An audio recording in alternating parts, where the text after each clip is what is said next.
It's Aleta Israel, and I'm at the CNC in Cape Coast. We're getting ready to start the event. It's the youth day for Panafest, and I'm a little bit nervous, but I think it's okay because I have, you know, my peers. Dr. Dean is here, my team is coming, my crew, Joe, and everyone else will be here. My mentor, Rabbi, will be here, of course. He's a part of he's a founding member of the Panafest, so of course he's going to be here. Anyway, so I'm not so nervous because my people, my team are here, but I don't know, just to get in front of a room of people to speak is not easy, and I think it's okay because I'll be talking about myself, and so that's a little easy.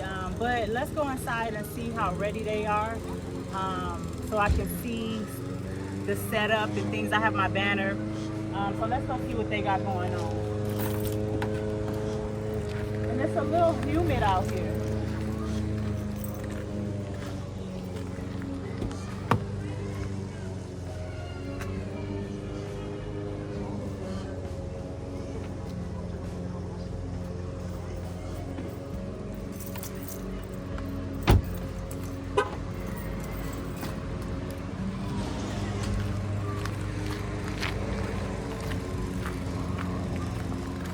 Hopefully they start on time because I hate being nervous, and then when they start late it just make you more and more nervous. Like, it's like if they would have started on time, I would have been done already.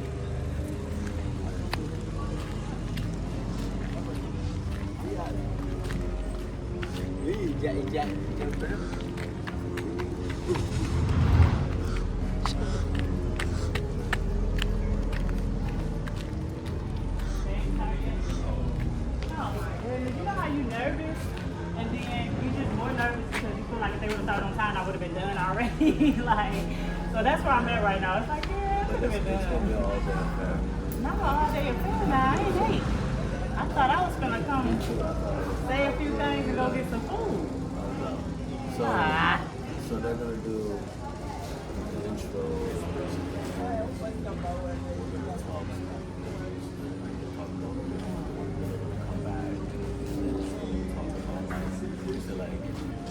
Mine's like healthcare. So in healthcare, they're like, how do you get into healthcare set up properly? And like, slides, business centers and stuff. So you can go to each region. Okay. Yeah. You know that. That's how you. Well, I go through George. You do all my business like this. I don't gotta do nothing. Like, here, they're ready for you. It costs this much. I'm like, thank you. That's good. So yeah, for both of my businesses, he did my LLC, he did my PIN, all that stuff he did here. And then we recently put it in all in my name because I'm a citizen now.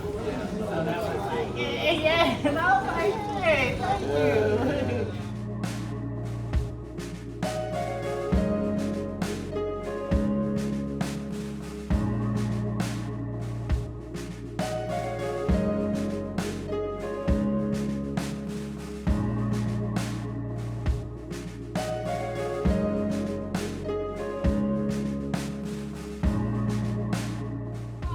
I am so nervous.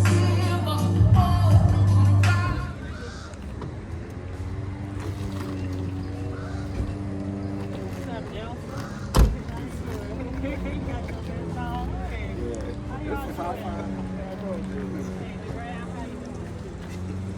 Who is this in a white t-shirt? Charles with a white t-shirt. Charles, who is you? Are you special? Are you special? Charles, you are special. Why you got on the t-shirt? Hi, Charles. Where your blue shirt at? I just feel like wearing the white. not. He's special. Joe didn't give you the memo. No, they didn't tell me that. Oh, it's Joe's fault. Yeah, No, you still look good, Charles. I want to show you where y'all sitting at. oh, all right. Let's take a picture real quick. Come on, Joe. Come on this side.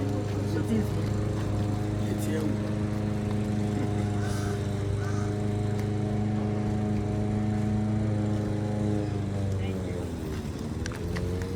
All right, you can come in front of us.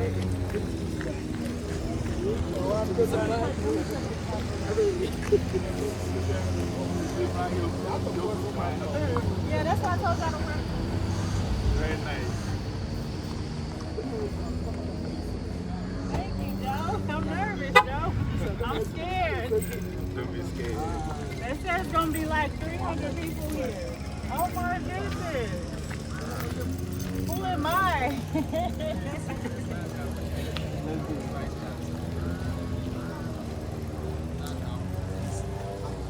Why you ain't tell Charles to wear a blue shirt though?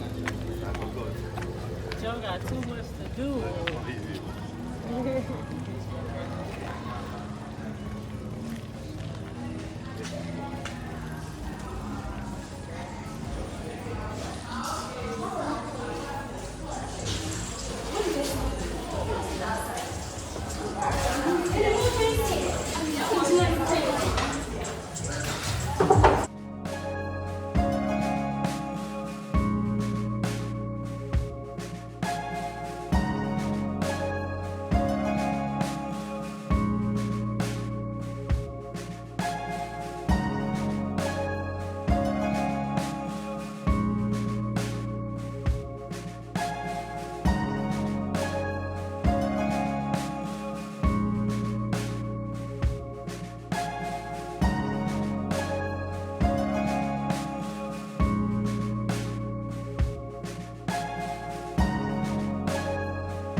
So I'm gonna try to leave and go get some food to eat, honey, because they ain't nowhere near starting. And I think Dr. Dean left.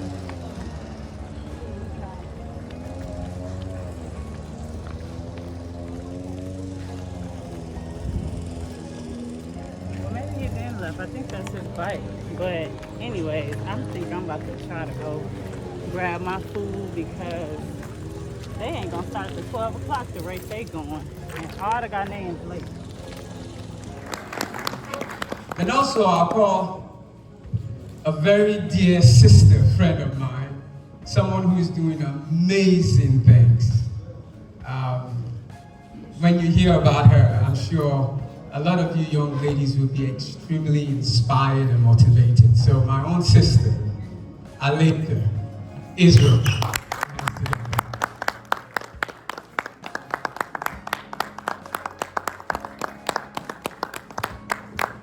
I know Dr. Dean is around. He stepped up and will be back. See, let me say this to us.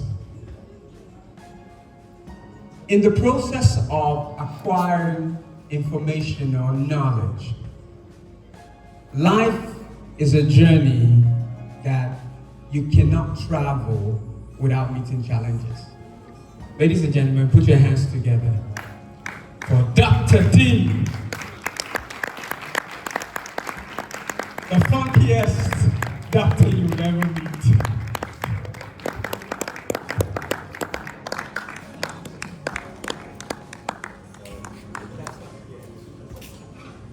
Okay.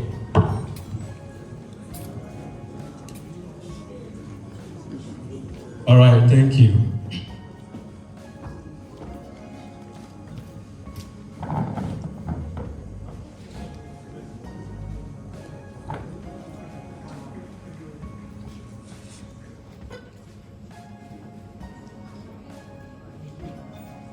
I'm going to start with Dr. Dean Nefet Seneb L. Please forgive me if I don't get the name right. Oh, you did wonderful. You did wonderful. Is this on? Does this work? Yes.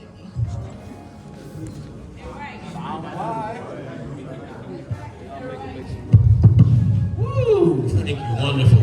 Good day, ladies and gentlemen. I'm Dr. Dean Nefet Seneb L. I represent Sankofa Chiropractic and Sankofa Outreach.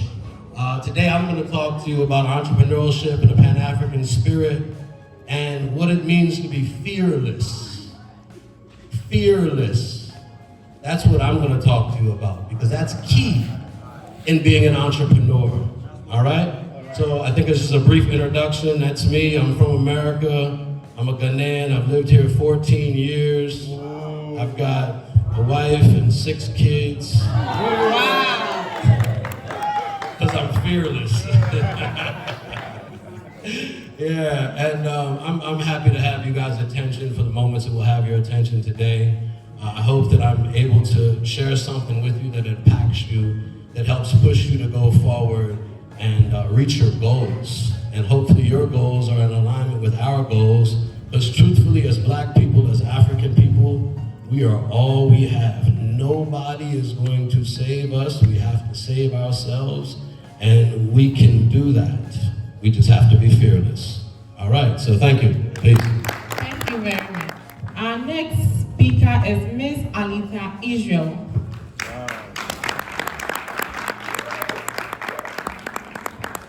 Hello, greetings everyone. So we're just gonna start off by saying a quick prayer because I can't do anything without reverencing the Most High.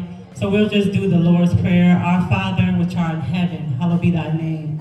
Thy kingdom come, thy will be done on earth as it is in heaven. Give us this day our daily bread and forgive us our debt as we forgive our debtors. Lead us not into temptation, but deliver us from evil. For thou is the kingdom, the power, the glory forever. Amen. So thank you guys for having me. I'm Aleta Yasharahla. I've been in Ghana for almost 3 years now. I'm the CEO and founder of Ghana Consultations and Construction. That's my banner over there. If you guys want some information, more information about me. Basically, today I'll be talking to you about how I got into business for myself, how I came to Ghana and succeeded. My main focus will be to make sure you all know that you have to be in alignment and to make sure that you all know that you already have all that you need to succeed. So you're already rich, you're already powerful, you're already strong. You can do all things that you put your mind to. You just have to be in alignment. It has to be something that the Most High ordained, and you yourself have to be confident and resilient and focused. So that's some of the things that I'll be talking about today. So I want to make sure I shout out my team here in the front. I have my project manager, Joe, and our other people that's here. You guys say hi. I can't do what I do without them. So you guys stand up because I just want them to see you guys. We work as a team. Thank you for being here. Ghana Consultations. Ghana Consultations. So we care for you guys. We're also, just a quick plug, we're looking for masons and laborers and block makers. So I hope if there's anyone here tonight, we are doing some hiring, and I'll talk to you more about Ghana Consultations. Thank you for having me. Thank you very much, Miss Aleta. Dr. D, let's put our hands together for Dr. D. Great. I'm gonna come down here with you guys. Pretty much down to earth. All right. So, as I said in my introduction, I want to talk to you guys about the biggest obstacle in life. In what? Life. In what? Life. Good. The biggest obstacle in life is fear. Say fear. Fear. Say fear. Fear. Say fearless. Fearless. Where I come from in my little village, we have a saying. I want you to repeat it with me. Scared money. Don't make no money. Don't make no money. She's from my village. Yeah. So scared money. Don't make no money. Scared money. Don't make no money. And we ain't scared. Say, and we ain't scared. So we're gonna give money. Yeah. So Ladies and gentlemen, every day I wake up, what I acquire for myself and my 6 children is on me. Do you understand my English, my American English? Who is it on? It's on me. I don't have a job. I'm not expecting a paycheck. If I don't do it, it won't get done. So I tell myself, scared money don't make no money. And you surely can't get rich on the couch. You can't get rich where? On the couch. On the where? So when you talk to your friends and family and you say, hey, what's going on? They say, nothing. I am in the house. Get new friends. Did you hear what I said? Because they're sitting on the couch. Can you get rich sitting on the couch? Nah. Some of you are scared to leave the house and apply yourself. Have no fear. The gentleman that came up here and sang and rapped, you know why you clap for them?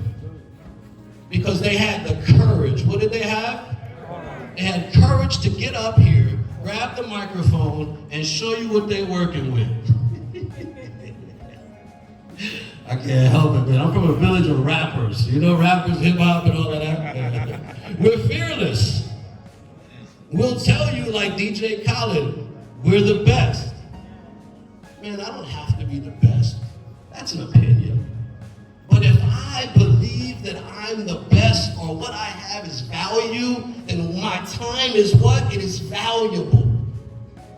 Are you with me? But if I don't believe in myself, and I'm shaking with fear because it's dangerous out there, it's hard out there, it's not easy, oh. Of course it's not easy for you because scared money don't make no money.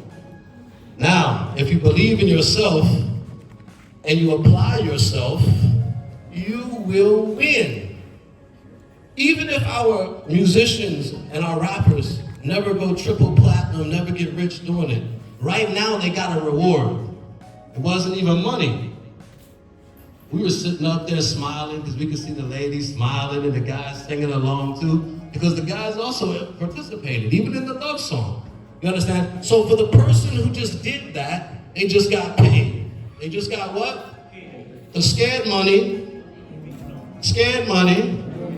true and living. And your payment is not always gonna be cash.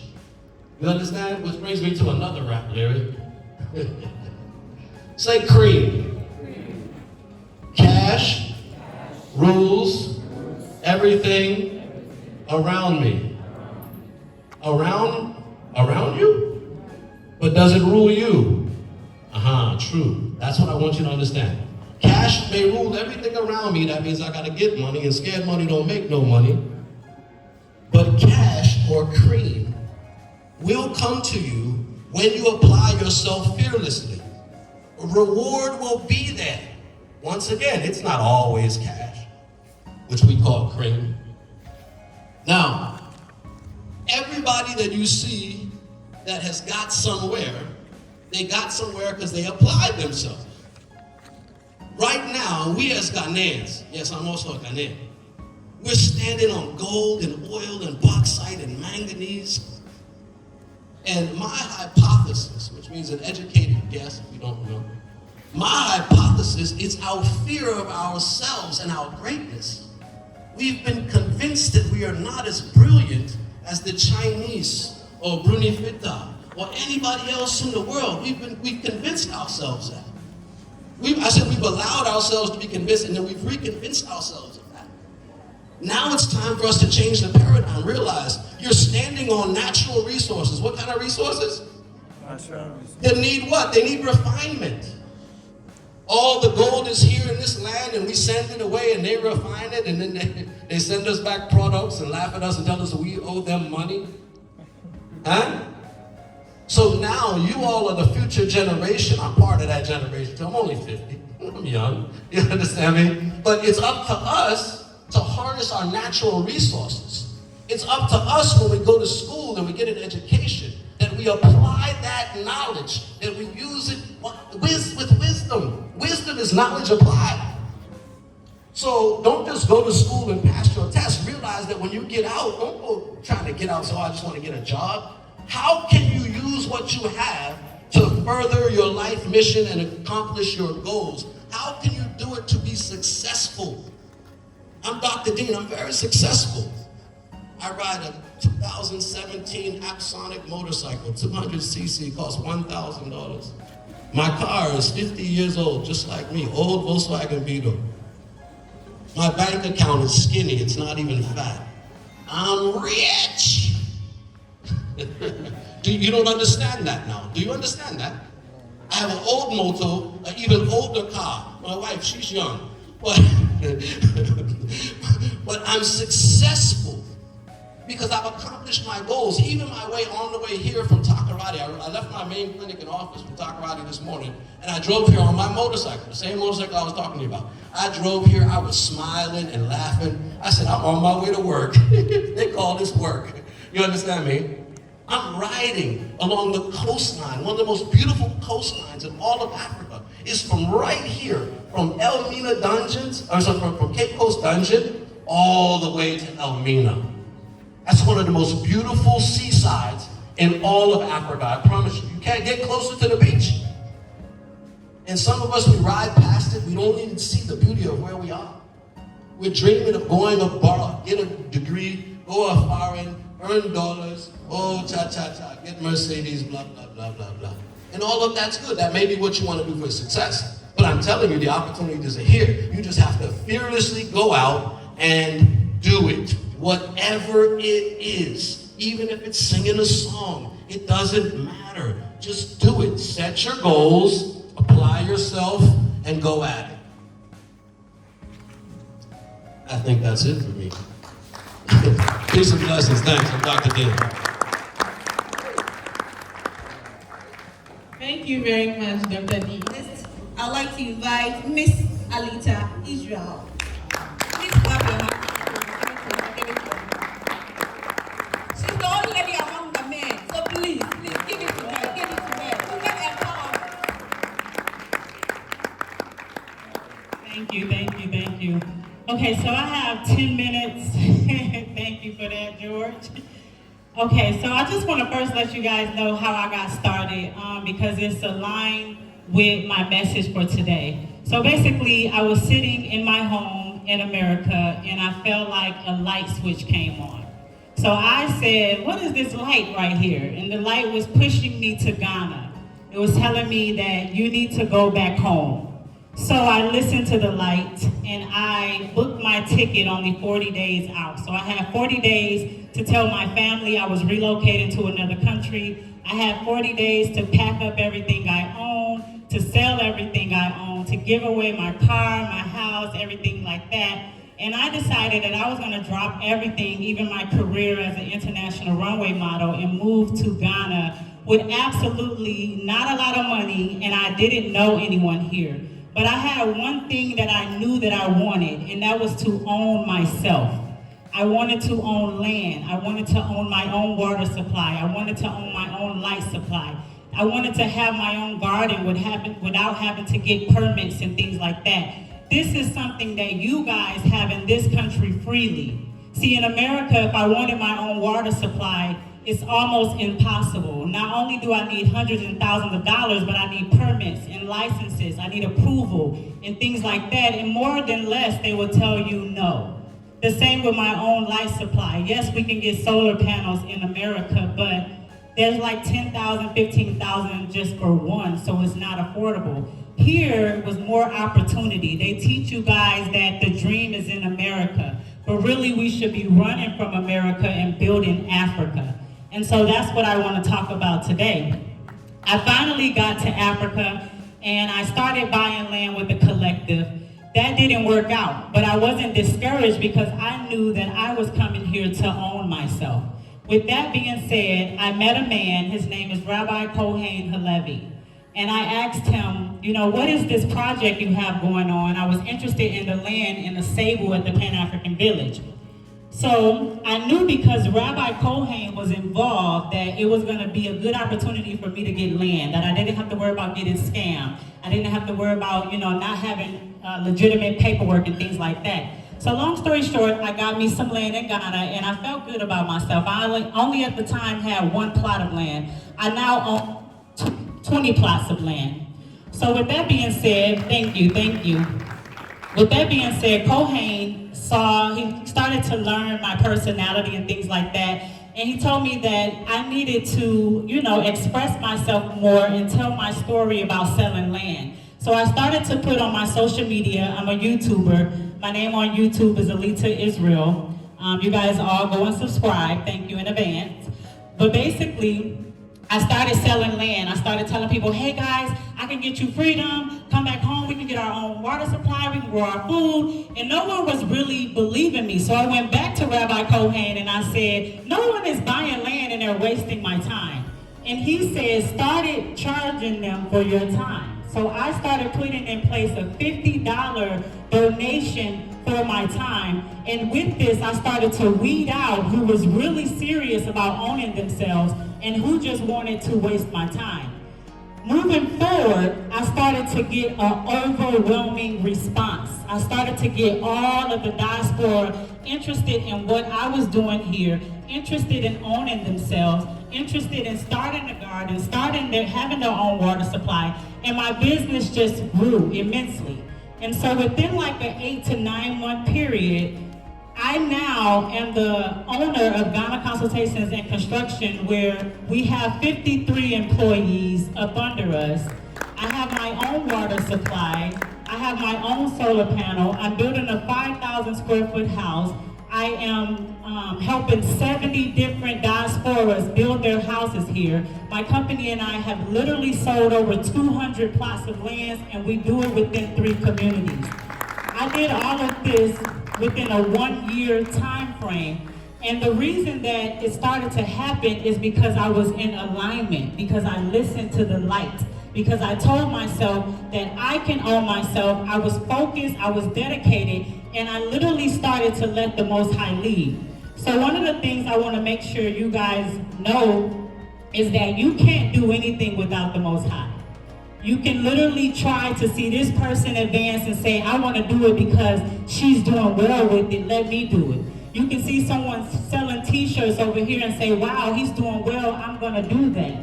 But really, you need to hone in on what the Most High has for you. You need to go inside of yourselves.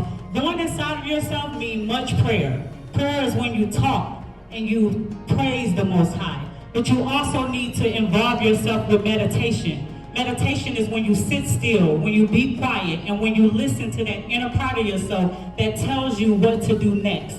Sometimes you need to isolate yourself. You guys understand isolation? It means no one is around you. It's just you and your light. It's just you and spirit. It's you and the Most High. That's how he gets through to you. Sometimes you have to separate yourself. So when separation, it comes a little bit of loneliness. It comes a little bit of frustration, because now you have to deal with the parts of you that are not right. You have to deal with your flaws. You have to correct your attitude. You have to correct your patience. These are all things I myself have to work on coming to Ghana. Ghana operates a lot differently than what I'm used to in America, but I had to come subject to how you guys operate. And with that, with me coming subject, I had to humble myself. I had to literally work on my patience and my tolerance, which I'm still working on, by the way, but y'all gonna pray for me, so I'm gonna be all right. So listen to me when I tell you that get in alignment with your purpose. The only way you can get alignment with your purpose is to be in alignment with the Most High. How do you get alignment with the Most High? It's as simple as the food that you're eating. We've already talked about prayer and meditation, but we want to also talk about your intake. Some foods were not created for this temple. You are a royal people. You're not like the Chinese. You're not like the white. You're better than these people. And I know a lot of people don't like for me to say these type of things because they've created a world that made us afraid of other nations. But the scriptures tell us that we are over the other nations. You were made in the image of Christ. You were made to look exactly like him. So when it comes to Chinese, Arabs, Indians, none of them looks like the Most High. Jesus is not white. He is Christ and he's black and his hair is just like you all. So the first thing we have to care about is identity. Who do you identify with? Do you identify with long hair and blue eyes? You do not. You identify with coarse hair like your own, with feet like burnt brass, because you are black, you are royalty, you are already rich. So another thing I want to leave you with, when you become in alignment, things like pork, it wasn't created for your system because you're set apart. So just something simple as eating the right things, exercising, intaking a lot of water, and cleanliness. Taking care of yourself, making sure your hair is clean, your nails is clean, you're presentable, waking up when your alarm goes off, not hitting the snooze and going back to sleep. You have to put yourself on the program. Your alarm told you to get up. Your alarm wants to empower you. Your alarm wants you to have a great day. So when that alarm go off, you get up with joy. You go wash your face, you brush your teeth, you make your bed. These are all the things that start to put you in alignment with the Most High. The Most High already knows that you're rich. He already knows that you're blessed. He already knows that you're strong and you're capable of accomplishing anything you put your mind to. Our brother here literally said that if you put the Most High first, He will give you all the desires of your heart. And it's true. You can have anything that you dream about as long as you focus. My company has a motto, and it's basically stay focused. So whatever they're doing to the left of you, whatever is happening to the right of you, it doesn't matter. You have to stay focused and get alignment with your light. Your light is ready to shine, but you yourself are dimming it because you're not fearless. You're not using the fact that you can do anything you want to do. You're not capable of waking up with joy and literally hitting the ground first and having, your joy already lifted up because you know this is a new day, a new opportunity for me to do things I haven't done. So with me being in alignment, I'm so blessed to say me and three of the communities that I manage, 70 clients, we have brought in $500,000 into Ghana. This is true.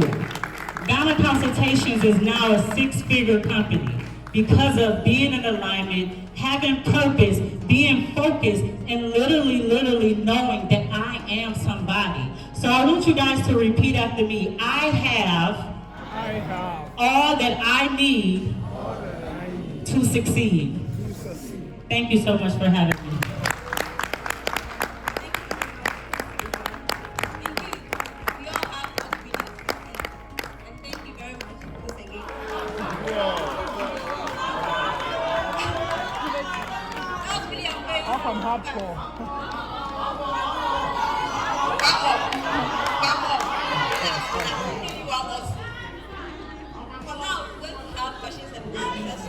My question is based on what Aleta Yasharahla said. In this part of the world, we are Africans. Over there, you have grants. So if you have a dream, you intend having a water company. Coming down to Africa, the facilities are not here. So if I have a similar dream and I write a proposal, they will look at it from the myopic point of view. If I don't belong to that family, or I'm not an account, or I'm not from the north, definitely it will not be given to me. That is the setting in Africa. So in this connection, how do we do that? That is one. Then when Dr. Mate was talking, he said that your dream. Education. We have some people who are highly educated, but they don't have the business acumen.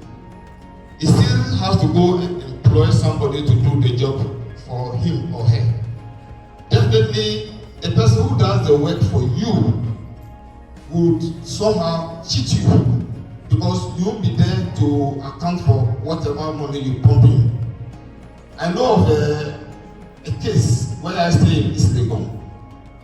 A woman bought a piece of land and he contracted somebody to do the house. He gave the woman double estimate. As he was building a house for her, he was building an equal house for himself.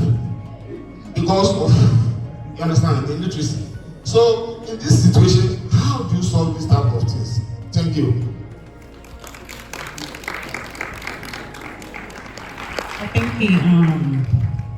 Thank you for the question. I know you specifically asked me something. I just had to get my thoughts together because I wasn't quite sure what angle you was coming from, but now I've understood you. So I think that a lot of people believe that coming from America, that everything is very easy because we have the loan systems and the grant systems and things like that. So the first thing I want to acknowledge is that I didn't get any help from the government to relocate here. I literally just focused on what the Most High wanted me to do. I listened to my lights and I was persistent. So I didn't get any loans, I didn't get any grants or anything like that to come here. I just literally just did what I had to do. I changed my mindset and I was fearless in everything that I was doing coming here. Even after I got myself situated, I only had $3,000 to start with. So a lot of you here have more than that. So it's a lot that you can do if you're in alignment with the Most High, and if you just make it up in your mind that this is what you want to do. You have to be in your purpose. You can't do things because your neighbor is doing them and things like that. You just have to be doing things for what the Most High have told you to do. So that's the first thing. Also, it wasn't easy to gain the trust of my people. So a lot of you think, oh, it's America, they have money, they're just gonna send all their money here. Well, for one, a lot of Americans think that Africa is a scam. So when it comes to sending money here, they automatically think they're gonna lose it or they're not gonna get what was promised to them. So that was one thing that wasn't easy to do as well, to gain the trust of my, fellow Americans. So once the Most High put me in alignment and I focused on what He wanted me to do and I followed my light, I started to gain the trust of the people. And then that's when my voice was heard. That's when my business started to grow. So I don't want you to, put yourself in a position where you're saying, because I don't live in America, because I don't have the resources that America offers, that I can't do anything successful here. You are already rich, it's internal. So you have to go inside and literally talk to that part of you that wants to win. You have to, like I said earlier, get up every day. Like, this was hard work and dedication. And like I was telling my leader, people who have a 9 to 5, that's what it is. It's a 9 to 5. But when you're an entrepreneur, you're working 24 hours on the clock. Sometimes I'm in my bed thinking I'm gonna wind down, and I'm still working and talking to clients. In America, we're on different times, so I have to also, think about the time that works best for them. And then keeping my peace was a big thing too. If anyone was disrupting my peace in any type of way, I immediately got rid of them so that I could literally walk in ultimate shalom. So I do know that America offers us a lot. They definitely do. But most of it is to keep you in the matrix. Is to keep you in a box. Everything that they offer you, there's consequences that come with that loan. There's consequences that come with that grant and things like that. So all of the resources, you don't want to take advantage of all those things if it means that you won't own yourself. And remember, my ultimate goal was to own myself. And so no, I didn't get any help from America. I still don't try to utilize their resources. I just basically try to be a truthful and honest person. I try to stay consistent, stay focused, and I genuinely care for the people. And so that is the reason why I would say that Ghana Consultations and Construction is prospering.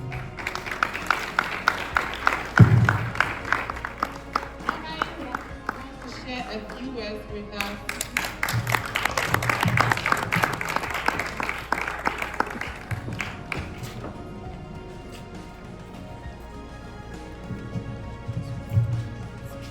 I'll go. Amen. I'll go. Amen. I'll go. Amen. I will be very brief, since we have very competent resource persons here. First of all, I'd like to give thanks and praise to the creator of the universe, the one by whom we live, move, and have our being, and to our great African ancestors, upon whose shoulders and legacy that we stand and exist. To all of our resource persons here today, thank you for coming out and accepting the invitation to make this program here today successful. And thank you to all of you young people who are out here to participate in this program. As I said, I'm going to be very brief, And this is a Panafest program, and this Youth Day was specifically created in a space in the Panafest program to make sure that our young people had time themselves to be able to express yourself and to be able to know of a surety that you're not being ignored by all of your elders and the adults who are currently in positions in this world today, who are doing their own thing. We want you young people to know that the future is not yours, but today and the present is yours.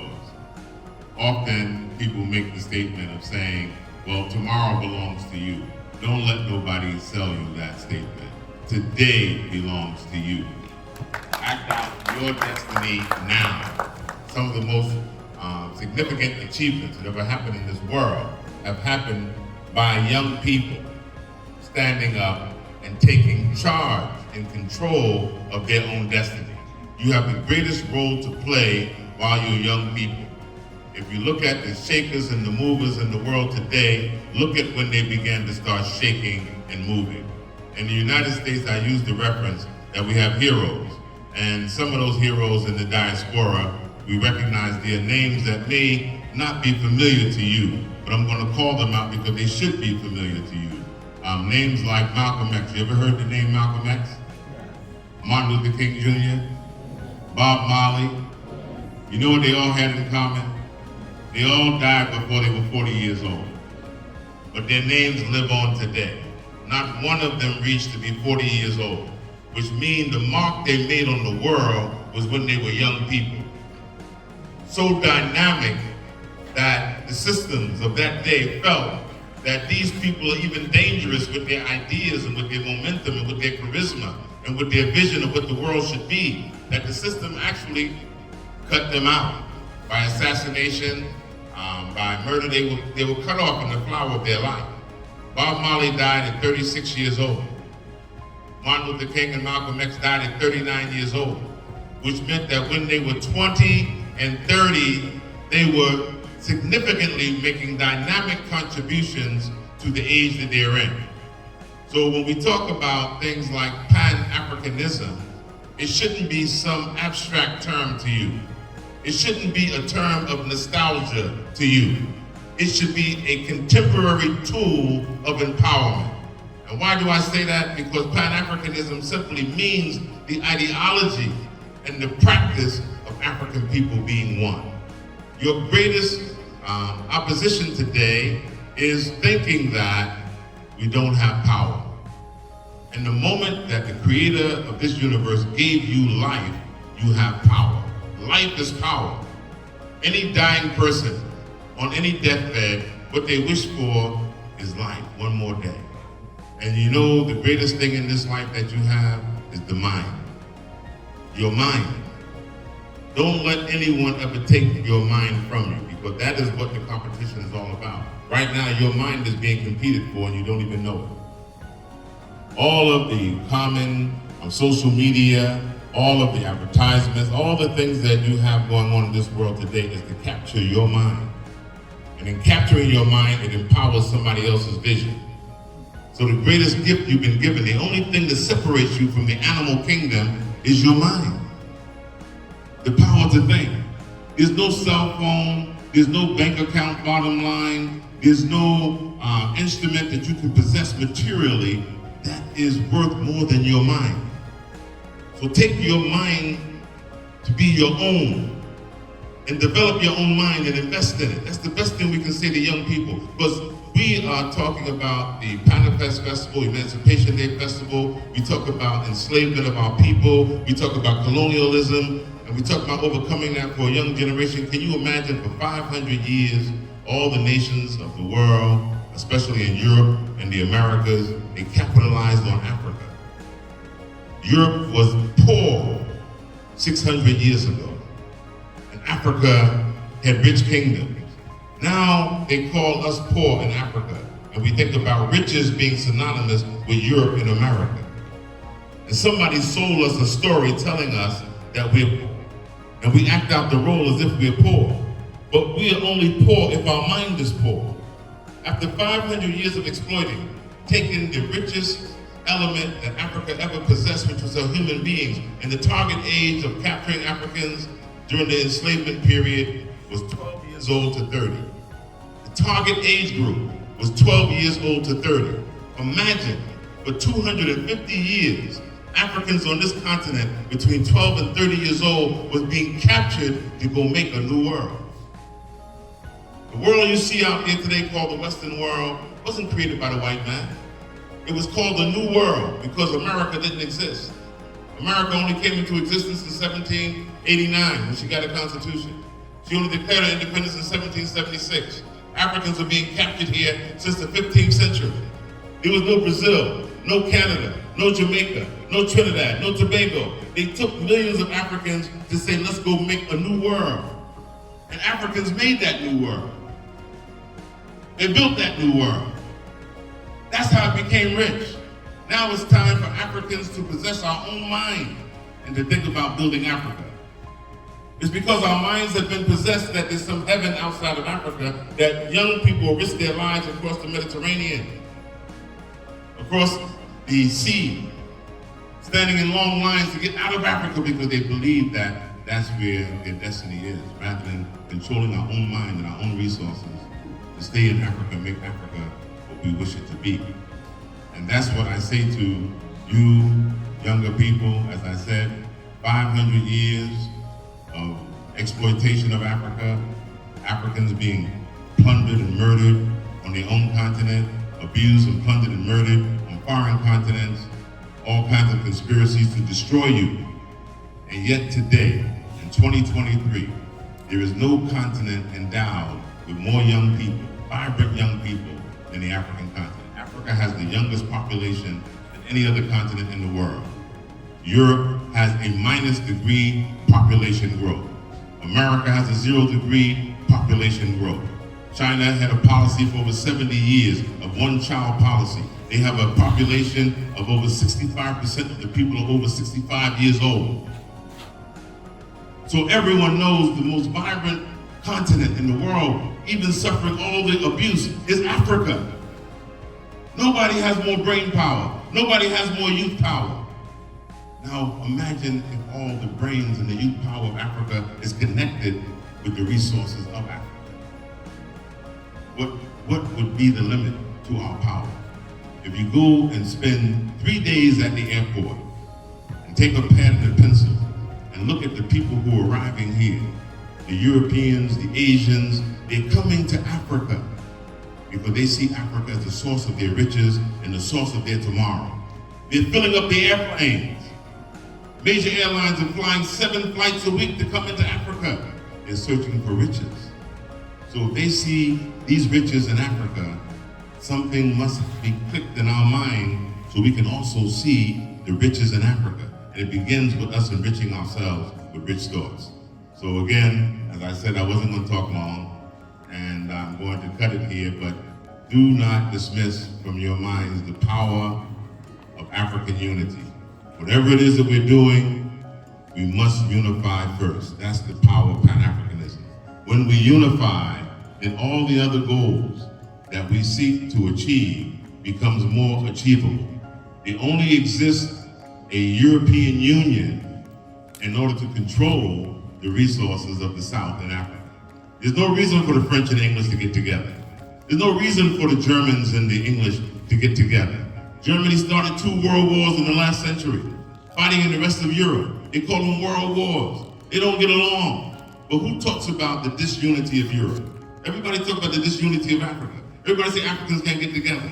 The only thing that unites Europe is to be able to exploit Africa and the underdeveloped world. So we should find value in uniting as African people, uniting amongst ourselves, uniting with our brothers across the borders. Because if we have all these artificial lines, and we call them artificial lines that divide Ghana from Togo, and Ghana from the Ivory Coast, and Ghana from Burkina Faso, and Nigeria from Niger, if they're artificial lines, we need to make them artificial and not recognize them. We need to understand what are our priorities. African unity is a priority. The first president of this country, Kwame Nkrumah, he gave a speech 60 years ago, 60 years and 2 months ago, on May 25th, 1963, and he predicted to African leaders this newfound independence that we have If we don't unite, Africa will die and be recolonized again. And that's what we see happening now. So unity is of primary importance. And all of you young people, no matter what field or endeavor that you're in, don't forget to ask your politicians, what is the agenda and what is the timetable for African unity? That must be put on the agenda. African unity is important. The diaspora and Africa must come back together again, see each other as our greatest resource, and then trust in one another with integrity, and then let's build Mother Africa by building trust in ourselves and valuing ourselves. Thank you very much. Thank you very much, Reverend. Our sister over here asked a question earlier, and I think it's important that we all answer it, starting with Dr. Dean.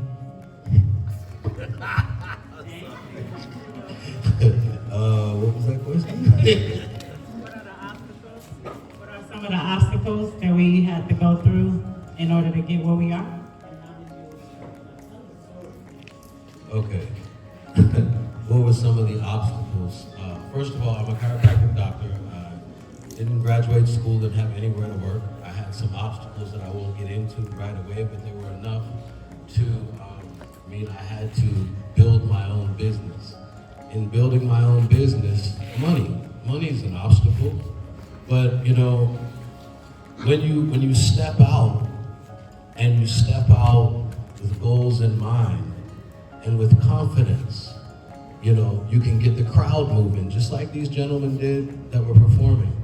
You know, they came with a plan, they had confidence, they were fearless, and people were dancing in the aisles, even the lady selling the water, or passing out the water. You know, so money is an obstacle, but it's one that you utilize the people around you. You know, when people see that you have a skill and you're confident in your skill and you put it out there, I think our brother mentioned earlier, putting out his artwork for free. He was planting seeds. You understand? I give away care for free all the time. You know, I see more people for free than I see in my clinic. In a year, I may do like 2,000 or 3,000 free visits, and I may do a couple hundred visits where people pay. You know, part of it is I'm giving out because I love what I do. People feel that, and then they say, oh, well, I want to invest in your vision. I want to invest in your dream. Same thing that happens on different scales. I mean, myself, in America, starting off first, I walked the street, I sold sunglasses, I sold CDs and DVDs. You know, the guys that were walking around selling the DVDs and the CDs, the sunglasses on the side of the road, that was me, Dr. Dean. Easy. My wife always laughs at me. She said, why do you tell everybody that all the time? I'm telling you because you can do it. I was a security guard, man. I'd be awake all night long and then get up and go to class. You know, be awake all night long and then go to a fitness facility and be the doctor. Just making my ground money, you understand, my seed money, you know. But when you have that vision and you approach it, believing in yourself, I wanna get on that, because that's where the fear part comes in. The fear part comes in a lot of times because we don't believe in ourselves. One of the biggest handicaps we have is that we worship no matter what your religion is, man. When we worship outside of ourself and kind in its own image and likeness, it's something that Aleta Yasharahla was speaking on. You know, worshiping in an image other than yourselves makes you think that somebody outside of yourself is gonna save you. Do you understand me? So, in essence, we will sit there and we can pray. I see Malams under the umbrella all the time, sitting there praying. I give them nothing. Because the helping hand of God is at your end of your arm. You gotta go out and make it happen. You understand? None of us got where we are sitting on the couch. And I, like my brother on the end, I come from a wealthy family. My dad didn't give me anything but the hustle. My dad said, look, buy it for 10, sell it for 25. Whatever it is, buy it for 10, sell it for 25. You know, double it plus shelf life. You understand me?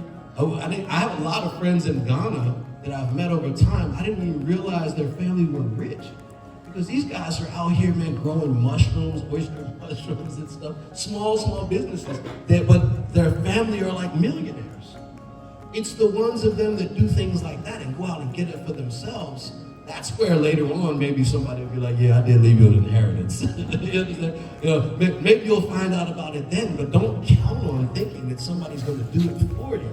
You have to do it, you know? And as I said earlier, and as Aleta also made mention, part of what we've had as a handicap is how we see ourselves, you know? Some of you look at me and be like, well, he's barely even black. if you see me as black at all, you understand me? But I'm just as black as you. That's how I see myself. You understand me? And I've had my various obstacles. I'm a light-skinned black man in Ghana. I never win in court. I'm being real with you. There are different obstacles that you may not be aware of. You guys remember Michael Jordan? You know Michael Jordan? Does Michael Jordan look like me? Not even close. Michael Jordan looked nothing like me. But Michael Jordan was like at the pinnacle of superstardom in America. You know, I got rejected a lot by the ladies. They didn't like me no more. I had long hair, I'm light skinned. They'd be like, you're too yellow. They want Michael Jordan. But I had confidence. You understand me? So I didn't say, oh, she didn't like me, so now I'm gonna go in my room and just sit there and watch TV all day. No. Next one, I'll try the same thing. You understand me? You don't give up. You know, I was talking to somebody earlier, and you know, I've taken courses in school. Man, I'm a doctor, man. I took hard tissue x-ray, which is reading x-ray. The doctor needs to be able to read x-ray, right? I took part 1 5 times. 5 times. You know, some of my patients may be like, damn, you took it 5 times. Oh, but I'm the best. I'm the best at what I do. You understand me? And I took it 5 times. That means I'm 5 times better than the doctor that took that class 1 time. You know why? I didn't cheat. I stayed there until I passed the class. Now, in the spirit of entrepreneurship, part of the reason why I failed 5 times is because I was self-employed while I was in school.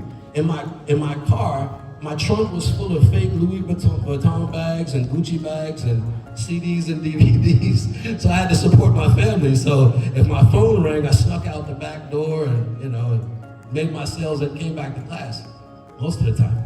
You know, my point is, you have to be persistent and you have to look in the mirror and see the face of God. You gotta realize that the helping hand of God is at the end of your arm. And lastly, but surely not leastly, I want to reiterate, scared money don't make no money. Say it with me, please. Scared money don't make no money.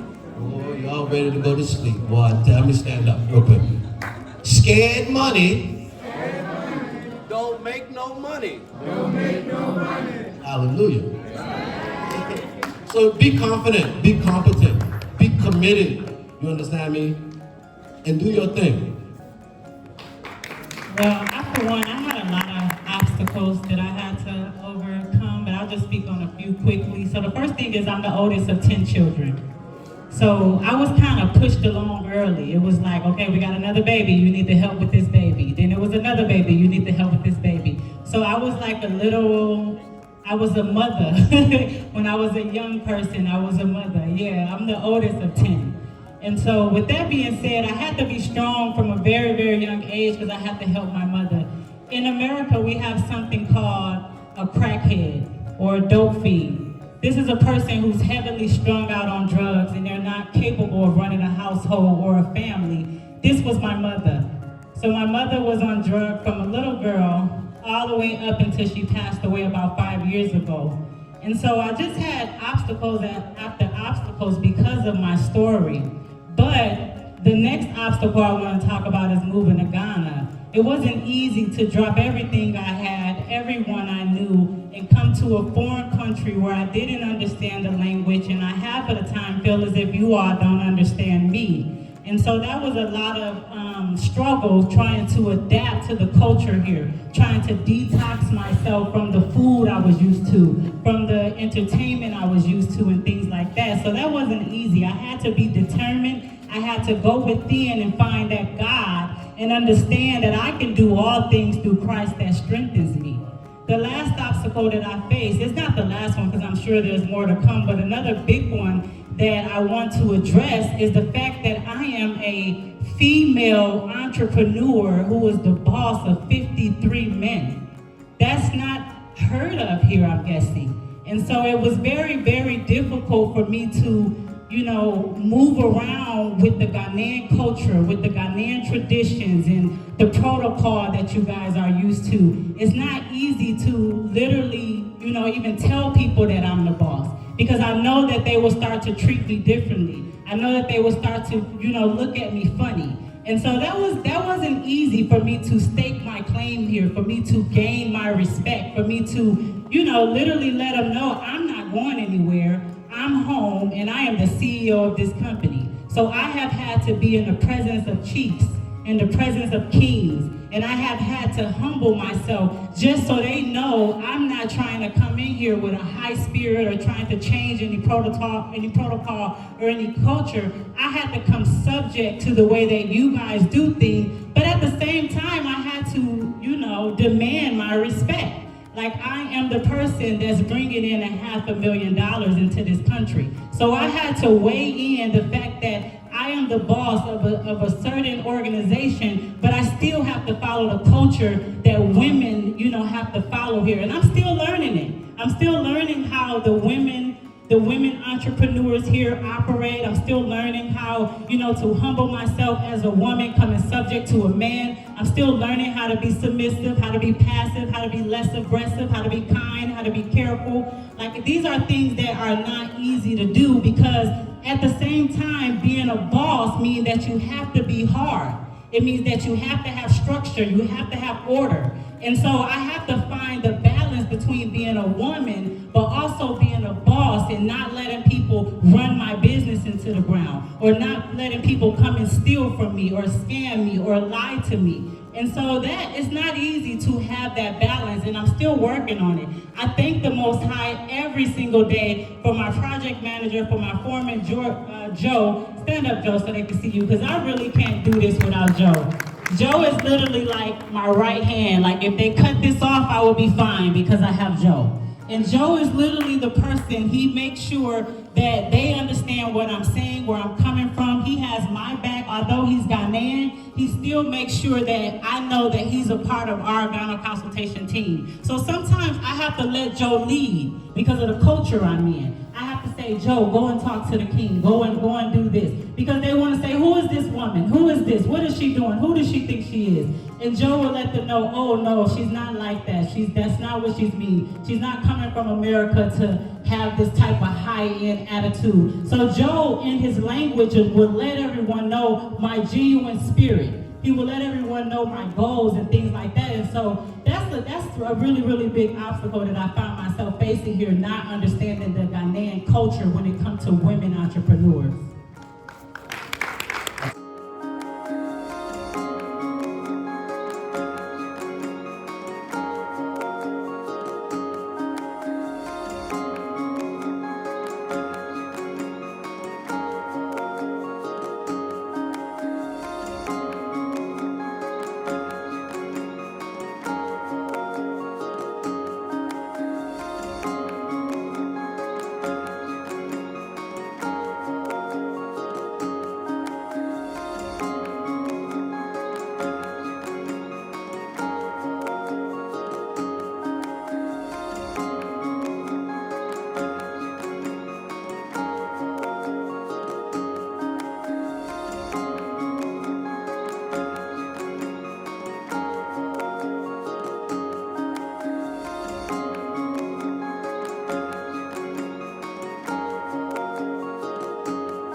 done. Then they created an organization and gave it a name. That's where everything goes. So when you, as a black man or a black woman in those days, created those things and take it there, without a white man standing by you, your name cannot be put in there. And when the white man is standing by you, they ask for the white man's name, but not yours. Now, another mistake or another thing that makes us believe that we didn't do these things is because our names are changed. You have the word Philip, that. But if we went back to what their original names were, you would have heard Kojo, you would have heard Ndongte. Those are the names you would have heard. And that would have connected. Because the moment you heard that name, Adewale, you say, boom, that's my brother in Nigeria. But we're unable to connect those things. So guys, I've heard Ernest, I've heard Joseph. I'm remembering the names. And I and Dr. Adobo would have a good conversation. So I want to hear more. Okay. Who else?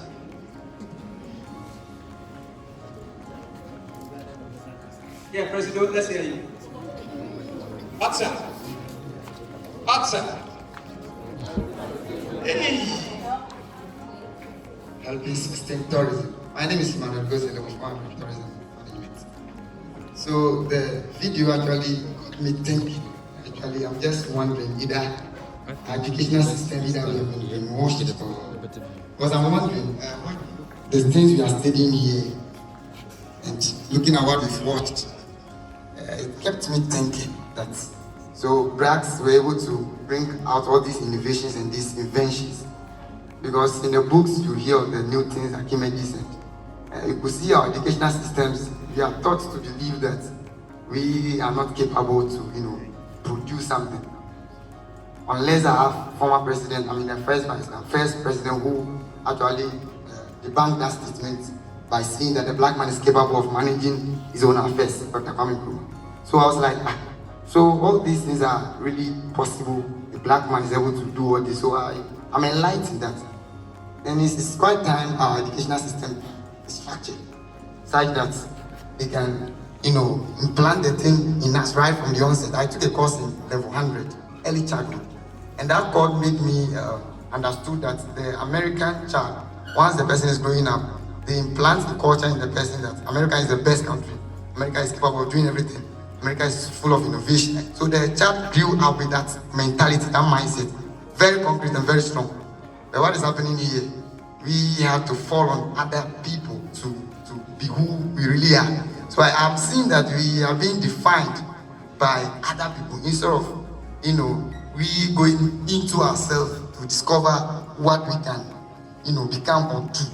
So in fact, this video actually enlightened me that there's more that I can also do.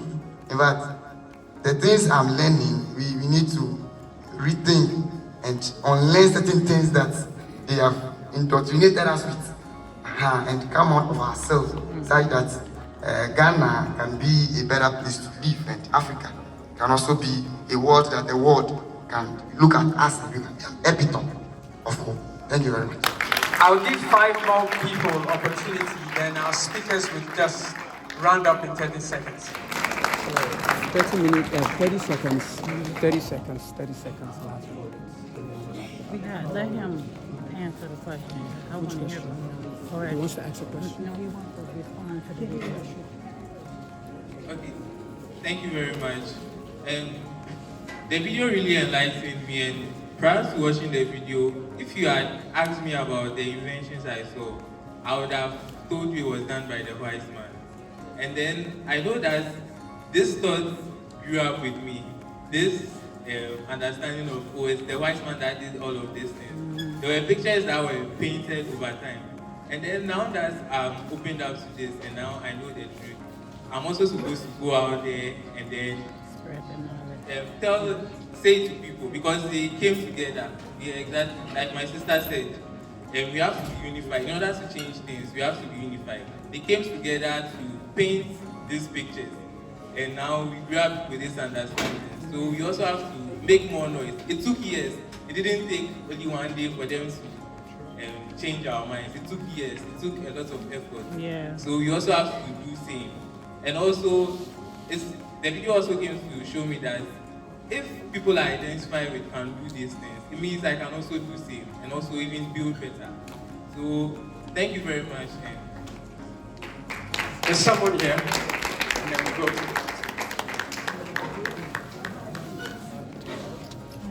And then after that one, our speakers will just do 30 seconds, and then we'll call it. So my name is Ibrahim Tabaka. I work for Mr. Rita, Ghana Consultations. If not today, I wouldn't have known that all these kind of things were made by our blacks or the African Americans. Those are the Africans anyway, who were taken to these places.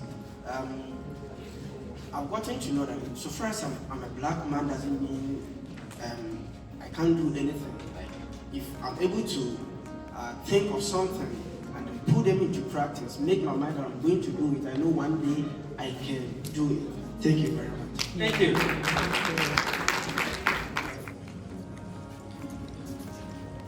Thank you very much. My name is Bridget. I'd like to say something I would personally tag an unpopular opinion. We all kept talking about unity, coming together as the African family. But I also think that until the black man values a fellow black man, we can't be together. If I don't value your presence, there's no way I'm going to see myself being in the same space with you. On that question is, I'll pose that to you all, so that will be your 30 seconds last roundup. Yes, and exactly, Mr. Martin. And the question to all of you while you wrap up is this: how do we ensure that the black child can, in the first place, see value in him or herself, and therefore translate that to mean value to the other child? Thank you. Good day, everybody. Once again, he said, how can we see value in ourselves? Part of what we saw in this video, when what I was listening to, is I was hearing people in the audience verify that they had no knowledge of this, of the inventions that black people or Africans have done throughout the world that already began to reprogram you. Someone else said we were programmed, we were brainwashed. You were actually programmed. You were programmed to not like yourself and not like each other. And the enemies of our progress, whomever they may be, they definitely don't want you united. So they'll pit Ewe against Ashanti, Ashanti against Fanti, and blah, blah, blah. We're all Ghanaian. We're all black people. We're all African. And we need to recognize that and put some of our petty, smaller ways to the side. You know, not everybody's gonna always agree. And, you know, I've also been that white guy coming into an environment and everybody wants to be my friend. So, two things. One, I'm not white. I'm Koko, Bibbini, Bruni, Koko, Bibbini, Bibbini, Koko. I'm just telling you in a way you can understand, because I know what that feels like when you're the foreigner coming into an environment and people want to rush and be your friend and it's not legitimate. You understand me? That's part of our mental sickness. I see it. When I first came to Ghana, people be quick, oh, white man, put me in the front of the trocho, get in the front, moving people around, moving the old ladies, it's madness. But that's part of our self-hate. You understand? You know, if you see the Rasta man walking down the street, the Rasta man's head is high, shoulders back, he's feeling powerful and strong. You understand? And part of a Rasta man motto is something called I and I. Say I and I. Aye. So I and I is talking about your physical self and your spiritual self. And I and I is also talking about I and I. Are you with me? It's not greedy, it's not selfish, it's not even capitalistic, it's socialistic, it's communalistic. It is we. Instead of me, do this one. Me, we. So the we is us winning. That's the Pan-African part. That is the black people throughout the world, indigenous people throughout the world, recognizing we have a common stomach that we share. You know, in our Adinkra system, they show crocodiles with one belly. You've seen it, huh? Yeah. You've seen it? Great. So me as an American and as a continental African, what ails my stomach will also ail your stomach. What tastes good for me is also good for you. You understand? So we have to realize that and bridge that. And not everybody's going to be on board. You know what I'm saying? There were a lot of people outside the ark, but the boat still floated, right? And then tomorrow's another day. So you work with those that are willing to work with you. If people aren't willing to work with you or want to reject you, get with the people that are ready and willing to work with you. The people that also are encouraging your dreams. Finish. So I wanted to piggyback on something that the young gentleman back there said, and that's that the white people, every other nation have came together to destroy one group of people. These are in my own words. And so they took time to come together to say, we want to destroy this group of people's minds. We want to make them think that they are less than. We want to make them think that they don't have power, that they can't create inventions. And so they got together in unity to destroy one group of people. And it took time and years and years and years for you to sit here and say that you didn't know black people inventing all of these things. And so the main thing I want to say is that we have to do the same thing that they did. We have to come together and decide that we want to change our minds, that we want to learn our history, that we want to study who we are and where we come from, because that's the only way that we'll be able to make a difference in the future.